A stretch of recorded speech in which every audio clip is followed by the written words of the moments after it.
বিশেষ করে আমি সিলেটে অনেক বাড়িঘর জ্বালিয়েছি, আমি সিলেটের মানুষ, আমি সিলেটের মেয়র।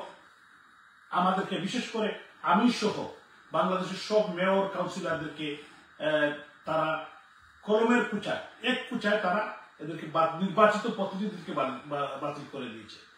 এবং আরো বিষয় যেটা হলো, শুধু আমাদের কোন সমস্ত পৌরসভা, পৌরসভার কাউন্সিলর, তারপরে উপজেলা পরিষদ, জেলা পরিষদ সবাইকে তারা বাতিল করে, নির্বাচিত প্রতিনিধিকে বাতিল করে। এটারও বিচার কিন্তু বাংলার মাটিতে একদিন হবে।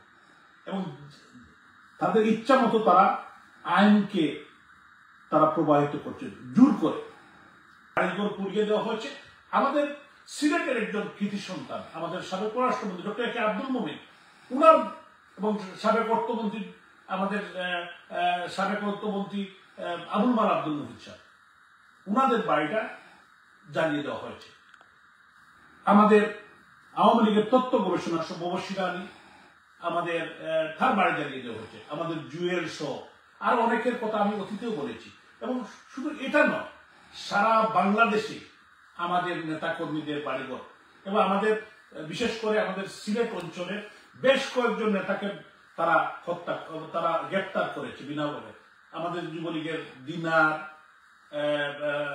আমাদের নিজাম একজন চেয়ারম্যান, তারপর আমাদের মাসুক স্বেচ্ছাসেবক লীগের বাপ্পি, তারপরে আমাদের শরীফ চৌধুরী ছাত্রলীগ নেতা সহ অনেককেই গ্রেফতার করা হয়েছে, মিথ্যা মামলায় গ্রেফতার করা হয়েছে। তো আমি এর তীব্র প্রতিবাদ জানাই।